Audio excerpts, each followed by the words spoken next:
Alright, so this is pretty much part one of, I don't know how many parts there will be to this series, but it's pretty much an intro to remote control cars. It goes over what you'll need, some quick maintenance. It's only basic, just what roughly you will need when you're beginning at remote control cars, whether it be electric or nitro. Alright, start off to some tools and things that you'll need to start running your car. Obviously, you'll need some batteries for the remote, which is easy. Slide the back off and put the batteries in. All 8. You'll need 8 in the controller, and for the car you will need, depending if it's brushed or brushless, if you have brushed, you will need a 7.2 volt battery.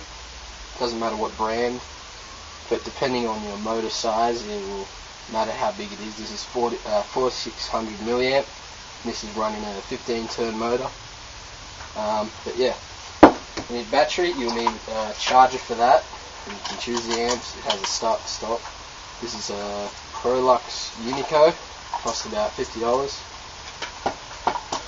Batteries, they range from anywhere from $30 up to $100, and LiPos are a lot more expensive. Also, you'll need pliers, some meter nose, and some more flat nose, just for getting in smaller areas, and even some tweezers, getting even smaller areas.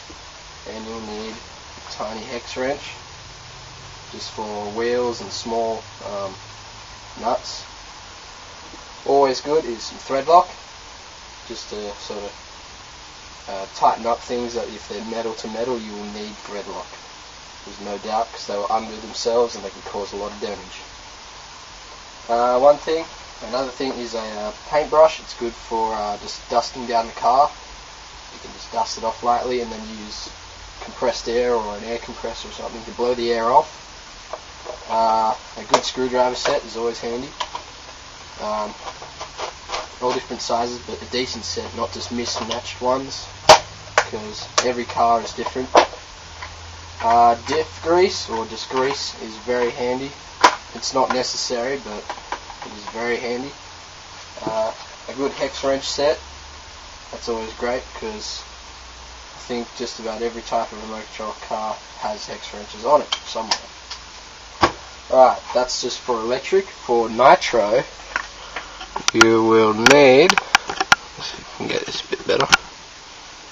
Alright, what you'll need a fuel filler bottle, obviously, and fuel, which is already in there. Fuel type, it just depends on what engine you're running and stuff like that.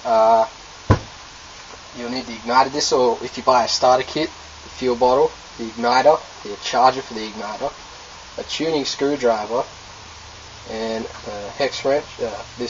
Hex wrench. Can't think of the name at the moment. Will all come in it, along with some afterrun oil.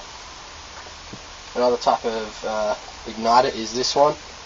It has a wire and it connects to a battery. They work okay, but the batteries wear out, as you can see this one has, and the igniters are a lot better. With nitro, it's always good to have an extra glow plug, just the standard 8, or unless you want to go into details with like R5s and A3s and things like that, hot and cold. Afterrun oil, this is completely necessary after every run with a nitro car. You put this through the engine and it keeps out corrosion, because this nitro fuel is it sucks in moisture pretty much, and it corrodes the inside. It will make the inside of the engine rust, and it won't run very well.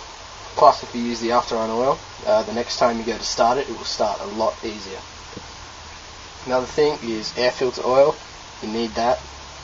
You always want to keep this on your air filter. You never run a dry air filter, but you always need to keep the air filter clean. You clean them every sort of hour of runtime, depending, just about an hour of runtime.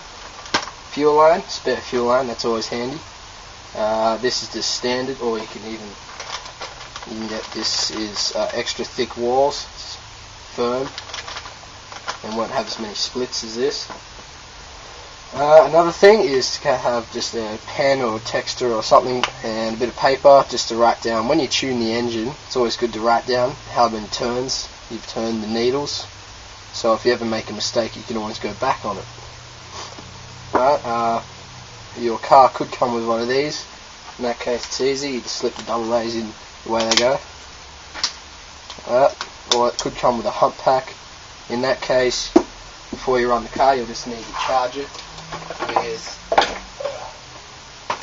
the charger on here, or you can use the same charger as the electric one, but you can get an adapter for the end, which looks like this, and that will plug into your battery.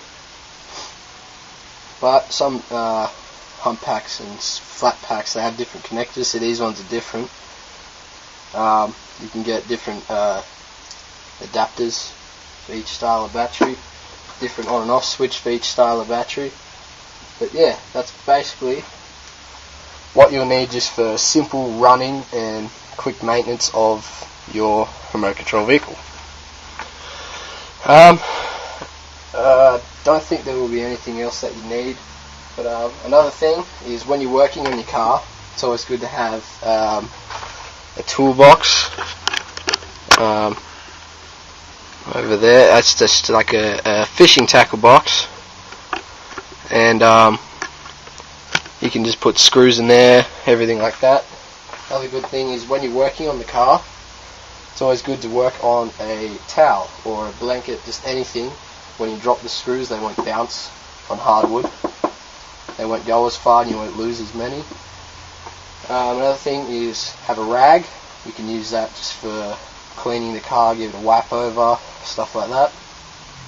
But yeah, even later on you might want some shock oil. If you ever pop the top off a shock absorber, you refill them, or you can get different weight oils for different applications like racing, jumping, everyday driving, bashing, anything. But yeah, I think that just about goes over what basically you'll need for general running and maintenance of a remote control car. If there's any questions, pop up any comments that you'd like to know. I'll try to help you as much as I can. But yeah, feel free to rate, comment, subscribe. Anything you want to know, I'll be glad to help you with.